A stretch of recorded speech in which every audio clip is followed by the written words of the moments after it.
कमलपुर एक सुंदर सा गांव था। गांव के किनारे एक छोटा सा कच्चा मकान था, जहां सुरेश अपनी पत्नी शांति के साथ रहता था। सुरेश के पास विरासत में मिली थोड़ी सी जमीन थी, जिस पर वो दिन रात पसीना बहाता था। लेकिन किस्मत का खेल देखिए, साल दर साल मौसम की मार और कर्ज के बोझ ने उसे कभी उभरने नहीं दिया। सुरेश के हाथों में एक अजब का हुनर था। वो जब भी तवे पर चिकन बनाता तो उसकी खुशबू पूरे मोहल्ले में फैल जाती। लेकिन गरीबी ऐसी थी कि वो खुद के लिए महीने में एक बार भी चिकन नहीं खरीद पाता था। जी, आज फिर साहूकार का आदमी आया था। कह रहा था कि अगर इस महीने ब्याज नहीं चुकाया तो हमारा खेत हाथ से निकल जाएगा। आप दिन भर धूप में जलते हैं, फिर भी सूखी रोटी नसीब हो रही है। शांति, घबराओ मत। खेत की फसल इस बार अच्छी लग रही है, बस थोड़ा सब्र रखो। मैं सोच रहा हूँ कि शाम को गांव के बाहर जो मंडी लगती है, वहाँ कुछ मजदूरी ढूंढ लूं। मजदूरी कब तक करेंगे? आपके हाथ का स्वाद चखने वाले कहते हैं कि आप जैसा तवा चिकन कोई नहीं बना सकता। आप अपना छोटा सा काम क्यों नहीं शुरू करते?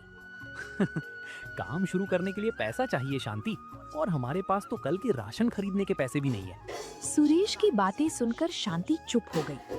उस रात सुरेश सो नहीं सका। वो सोचता रहा कि क्या वाकई उसका हुनर उसे इस गरीबी से बाहर निकाल पाएगा। अगले दिन सुबह वो मंडी की तरफ निकला, जहां उसकी मुलाकात अपने पुराने दोस्त दीपक से हुई। दीपक एक बड़े बंगले में माली का काम करता था। अरे सुरेश भाई, तुम यहाँ? सुना है तुम्हारे खेत की हालत ठीक नहीं है। हाँ भाई, किस्मत साथ नहीं दे रही। कोई काम हो तो बताना। काम तो एक है, मेरे मालिक कुंवर साहब के घर कल रात एक बड़ी दावत है और उनका रसोइया बीमार पड़ गया है। अगर तुम कल वहाँ खाना बना सको तो अच्छी कमाई हो जाएगी। सुना है तुम तवा चिकन बहुत लाजवाब बनाते हो। क्या सच में? भाई मैं जरूर आऊंगा, बस तुम मालिक से बात पक्की कर लो। अगले दिन सुरेश सज धज कर कुंवर साहब की हवेली पहुंचा।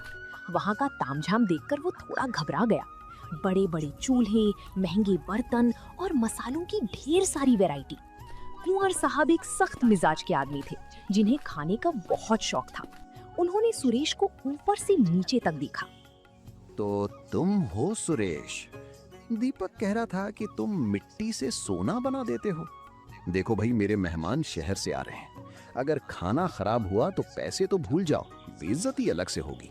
मालिक, आप बस मुझे मौका दें, मैं अपनी पूरी जान लगा दूंगा। बस मुझे एक बड़ा लोहे का तवा और ताजे मसाले चाहिए। ठीक है, किचन तुम्हारा है। शाम के 7 बजे तक खाना मेज पर होना चाहिए। सुरेश ने काम शुरू किया। उसने सबसे पहले साबुत मसालों को सिलबट्टे पर पीसा। जब उसने लोहे के बड़े तवे पर मक्खन और मसालों के साथ चिकन को भूनना शुरू किया, तो उसकी छन छन की आवाज हवेली के आंगन तक गूंजने लगी। धीरे धीरे चिकन ने अपना रंग बदलना शुरू किया और मसालों की ऐसी सोंधी खुशबू उठी कि पहरेदारों के मुंह में भी पानी आ गया। शाम को जब मेहमान आए तो टेबल पर तरह तरह के पकवान थे, लेकिन सबकी नजर उस गर्मा गर्म तवा चिकन पर थी। कुंवर साहब ने पहला निवाला लिया तो उनकी आंखों में चमक आ गई। वाह कुंवर साहब, ये चिकन कहाँ से मंगवाया? ऐसा स्वाद तो शहर के बड़े से बड़े होटल में भी नहीं मिलता। ये हमारे गांव के सुरेश का कमाल है। सुरेश, जरा इधर आओ। जी मालिक, कोई कमी रह गई क्या? कमी? भाई, तुमने तो मेरा दिल जीत लिया। ये लो अपनी मेहनत के 5,000 रुपए और इनाम के तौर पर ये चांदी का सिक्का। तुम्हारी जगह खेत में नहीं, चूल्हे के पास है।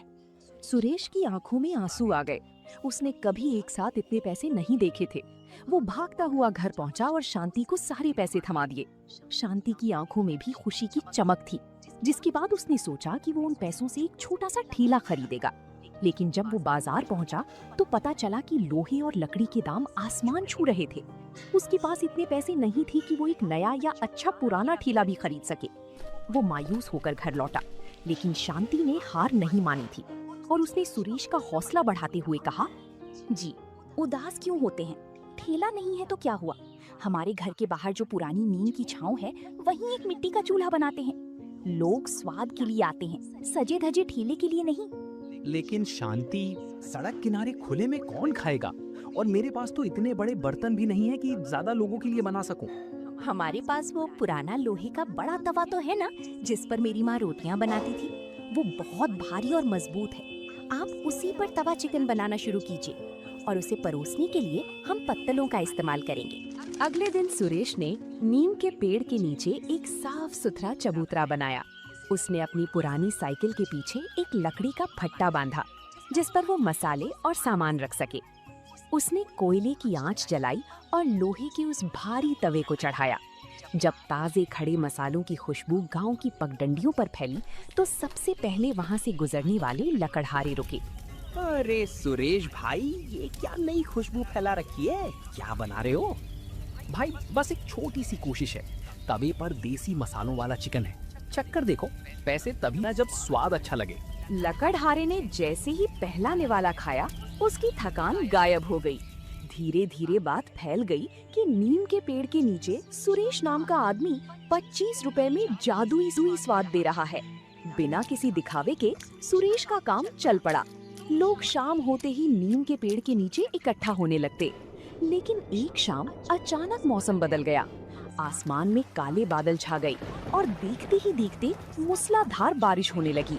सुरेश का चूल्हा बुझ गया और जो थोड़ा बहुत चिकन बचा था वो बारिश के पानी में भीग गया। सुरेश के पास छत नहीं थी, इसलिए उसे अपना सारा सामान समेटकर घर के अंदर भागना पड़ा। देखा शांति, छत ना होने का नतीजा। आज की सारी कमाई भी गई और जो माल बचा था वो भी बर्बाद हो गया। प्रकृति के आगे हम गरीबों की क्या बिसात। जी, बारिश को हम रोक नहीं सकते, लेकिन हम अपना तरीका बदल सकते हैं।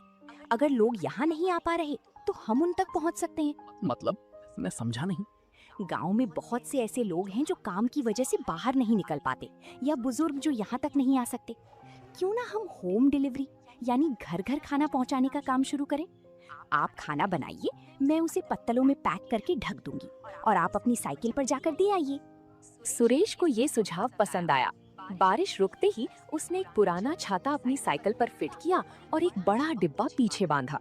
उसने गांव के मुख्य स्थानों पर छोटे छोटे कागज के पर्चे चिपकवा दिए कि अब सुरेश का तवा चिकन एक आवाज पर आपके द्वार पहुंचेगा। अगले दिन जब फिर से रिमझिम बारिश शुरू हुई तो सुरेश घर पर बैठने के बजाय अपनी साइकिल पर सवार होकर निकल पड़ा।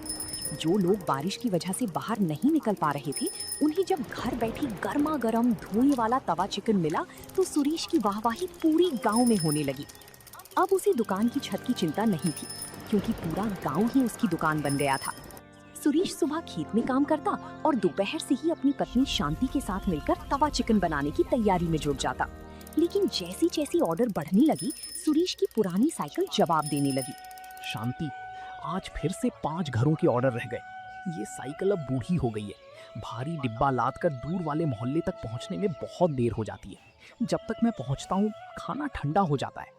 जी आप फिक्र ना करें, हमने पिछले 1 महीने में जो बचत की है उससे क्यों ना एक पुरानी मोटरसाइकिल ले लें।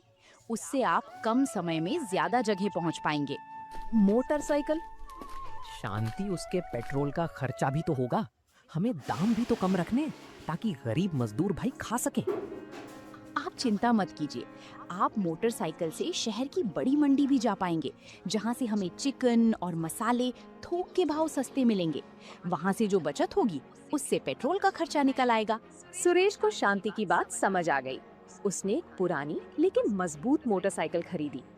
अब सुरेश का काम और भी तेज हो गया। वो अब न सिर्फ कमलपुर बल्कि आसपास के 2 और गांवों में भी खाना पहुंचाने लगा। उसकी खासियत ये थी कि वो हर पैकेट के साथ शांति की बनाई हुई पुदीने की चटनी और लच्छे वाले प्याज मुफ्त देता था, जिससे उसका स्वाद और भी निराला हो जाता था।